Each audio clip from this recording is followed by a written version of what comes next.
Are you sure you're getting paid what you legally deserve in 2026? If you work anywhere in the United States, this video could literally protect your paycheck. Today we're breaking down USA minimum wage laws in simple, clear English so you understand exactly how much you should be earning, how overtime works, what tipped employees must receive, and what to do if you are being underpaid. Welcome back to Lawwise USA, where we explain US laws in a practical way that actually helps you in real life. Minimum wage is the lowest hourly pay an employer can legally give a worker. In the United States, minimum wage laws are mainly governed by the Fair Labor Standards Act, also known as FLSA. Under federal law, the minimum wage is $7.25 per hour. That rate has not changed for many years. However, many states have created their own higher minimum wages. When federal and state laws are different, employers must pay whichever rate is higher. That means if your state minimum wage is higher than $7.25, your employer must pay the higher state rate. For example, California's minimum wage is around $16 per hour in 2026, Washington State is around $17 per hour, and New York and New York City is over $16 per hour. These higher rates apply because those states adjusted wages based on cost of living. On the other hand, some states like Texas follow the federal minimum wage of $7.25 per hour. So where you live matters a lot. Now let's talk about who qualifies for minimum wage. Most hourly workers qualify. Full-time workers qualify. Part-time workers qualify. In general, if you are a non-exempt employee under the FLSA, you must receive at least minimum wage. Tipped employees have slightly different rules. Under federal law, employers can pay tipped workers as low as $2.13 per hour in direct wages, but only if tips bring the total hourly earnings up to at least $7.25. If tips plus base pay do not equal minimum wage, the employer must make up the difference. However, California, in states like employers must pay full state minimum wage before tips. That means tips are extra, not a replacement. Another category is youth workers. Federal law allows a temporary youth minimum wage of $4.25 per hour for workers under 20 years old during their first 90 consecutive calendar days of employment. After 90 days, the regular minimum wage must apply. Now let's discuss overtime. Overtime is extremely important because many workers lose money here. Under federal law, most non-exempt employees must receive overtime pay at 1.5 times their regular rate for any hours worked over 40 in a single workweek. For example, if you earn $16 per hour and work 50 hours in 1 week, your first 40 hours are paid at $16. The extra 10 hours must be paid at $24 per hour. Employers cannot average 2 weeks together to avoid overtime. Each workweek stands alone. Some employees are classified as exempt from overtime, such as certain salaried executive, administrative, and professional employees, but strict legal tests apply. Simply paying someone a salary does not automatically remove overtime rights. One common mistake employers make is misclassifying workers as independent contractors. Independent contractors are not protected by minimum wage and overtime laws in the same way employees are. Some companies label workers as contractors to avoid paying benefits and overtime. But if the employer controls your schedule, directs your work, and treats you like an employee, you may legally be an employee regardless of the title on paper. Another common mistake is improper deductions. Employers cannot deduct costs like uniforms, tools, or cash register shortages if those deductions reduce your pay below minimum wage. That would violate federal law. Always check your pay stub.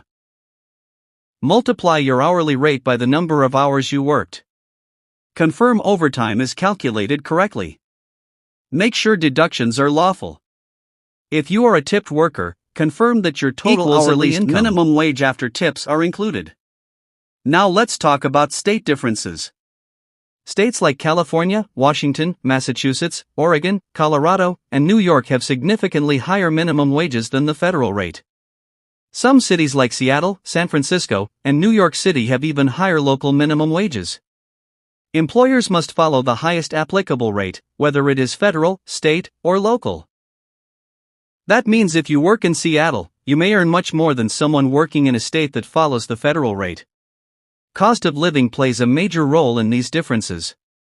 If you are unsure about your state's current rate, you should check your state labor department website or the U.S. Department of Labor website. Minimum wage laws can change yearly due to inflation adjustments or new legislation. Now let's discuss what to do if you believe you are being underpaid. First, gather documentation. Save pay stubs, timesheets, schedules, employment agreements, and any communication about pay. Second, calculate the difference between what you were paid and what you should have been paid. Third, you can contact the U.S. Department of Labor Wage and Hour Division. They investigate wage violations and can recover back pay for workers. You can also file a complaint with your state labor agency. The law protects workers from retaliation. That means your employer cannot legally fire you, demote you, or punish you for filing a wage complaint. If they do retaliate, that is a separate legal violation. In serious cases, you may also consult an employment attorney to file a private lawsuit for unpaid wages and possibly additional damages. Many attorneys handle wage cases on a contingency basis, meaning they only get paid if you recover money. Let's answer some frequently asked questions. Can an employer reduce your hourly rate? Yes, but only prospectively. They cannot reduce pay for hours you already worked. Does minimum wage apply to remote workers? Yes. Usually based on the state where the work is performed. Are unpaid internships legal? Only under strict criteria.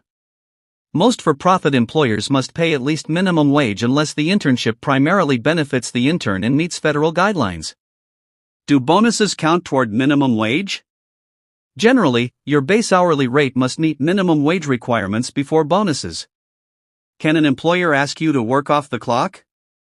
No. Requiring off-the-clock work without pay is illegal. If you are told to clock out and keep working, that is a violation of wage law.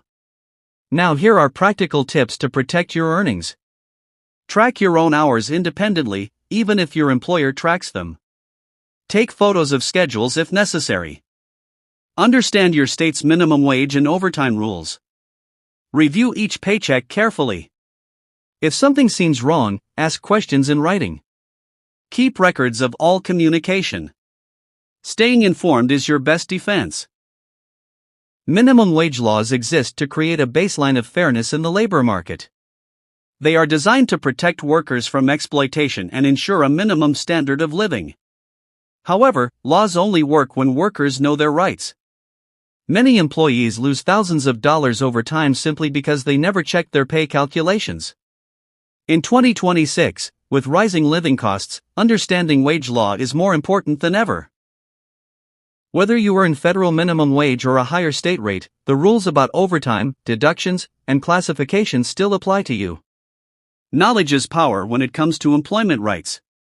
So here is your action step today: check your last paycheck. Confirm your hourly rate. Confirm overtime. Compare it to your state's current minimum wage.